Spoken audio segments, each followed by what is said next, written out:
8 প্রকার। তো প্রথমে পড়ছেন নাউন, এরপরে পড়েছেন প্রোনাউন, তারপর অ্যাডজেক্টিভ পড়ছেন, বাট আমি অ্যাডজেক্টিভ না লিখে ভার্ব লিখলাম।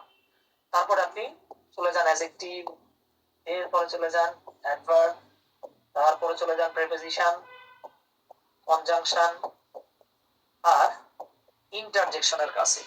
হ্যাঁ, মারাত্মক ইন্টারেস্টিং একটা জিনিস দেখাচ্ছি, দেখেন এইটা জানতে বুঝতে আমার কয়েক বছর সময় লাগছে। হ্যাঁ, বাট আপনি এটা মাত্র কয়েক মিনিটে শিখে ফেলবেন ইনশাআল্লাহ।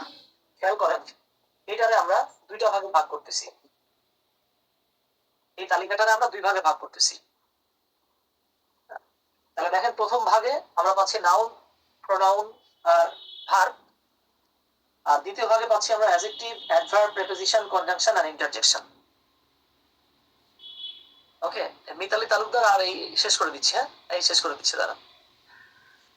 মাথায় রাখবেন, নাউন, প্রোনাউন, ভার্ব এটা হচ্ছে আপনার লাইফ চেঞ্জিং একটা তথ্য আর কি। আমি জানি না সবাই জানেন কিনা, না জানলে লাইফ চেঞ্জিং একটা তথ্য পাচ্ছেন ইনশাআল্লাহ।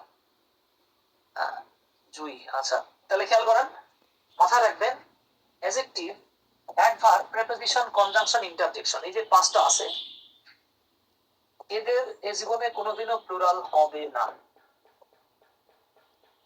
মাথায় রাখেন। আচ্ছা আমি প্রশ্ন উত্তর দিব, প্লিজ আগে দেখেন, এটা আমি শেষ করাই দিব। দেখেন তাহলে adjective, adverb, preposition, conjunction, interjection এই জীবনে তাদের কখনোই প্লুরাল হয় না। প্লুরাল হয় কার? বোথ সিঙ্গুলার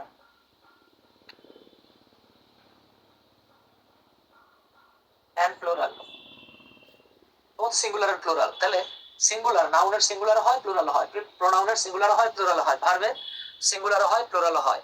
তাহলে সিঙ্গুলার প্লুরাল যদি হিসাব করেন, তিনটা পার্টস অফ স্পিচের সিঙ্গুলার আর প্লুরাল হয়, নাউন, প্রোনাউন, ভার্ব।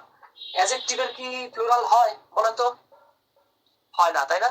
এইবার দেখেন, আমি ছোটবেলা থেকে একটা চরম বিপদে ছিলাম যে সিঙ্গুলার থেকে প্লুরাল বানাতে গিয়ে আমরা ছোটবেলায় পড়ে আসছি, একটা বয় হলে মানে একটা ছেলে হলে আমরা বয় বলি, একাধিক হলে বলি বয়েজ।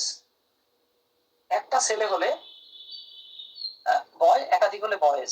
একটা যদি দাঁত হয় তাহলে বলা হয় টুথ, একাধিক দাঁত হলে আমরা বলি টিথ।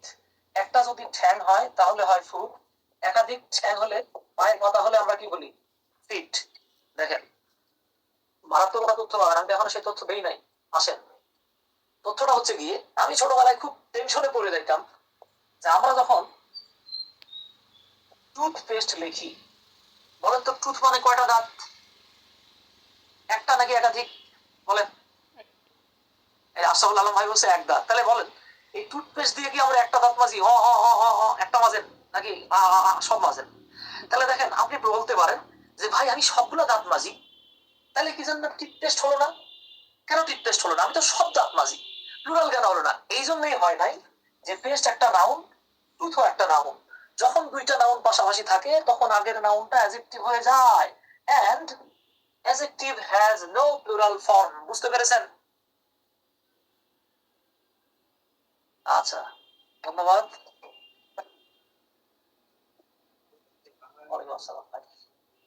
তাহলে দেখেন তো আমরা সব দাঁত মাজার পরেও কেন টিপটেস্ট হচ্ছে না? কজ।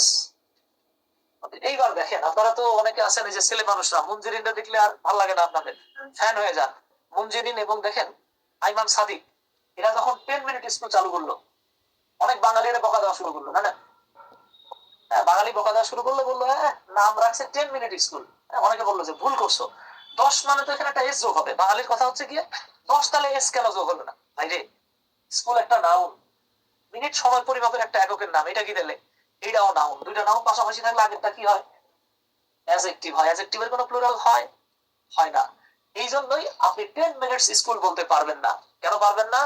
কারণ adjective has no plural form. আশা করি বোঝা গেছে।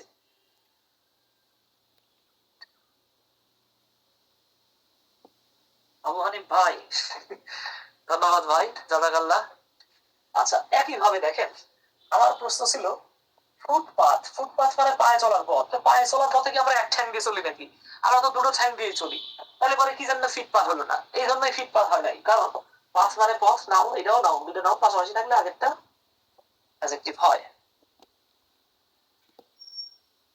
10 তো ডিটারমিনার, জি 10 অবশ্যই ডিটারমিনার। তবে হ্যাঁ, যদি স্কুল না থাকতো তখন লিখতেন 10 মিনিটস। আচ্ছা, ওকে, ডান। তাহলে এই বিষয়টা আমরা বলতেছিলাম ক্লাস ইজ টু লং। আচ্ছা ঠিক আছে, দেন একটু শর্ট করে দিচ্ছি। আমরা তো শুরুই করেছিলাম লেট করে। আচ্ছা এখন জাস্ট আমি কয়েকজনকে একটু প্রশ্ন করার সুযোগ দিব, অনেক বেশি কথা বলবো না। কাজী আলাউদ্দিন ভাই, জি বলেন।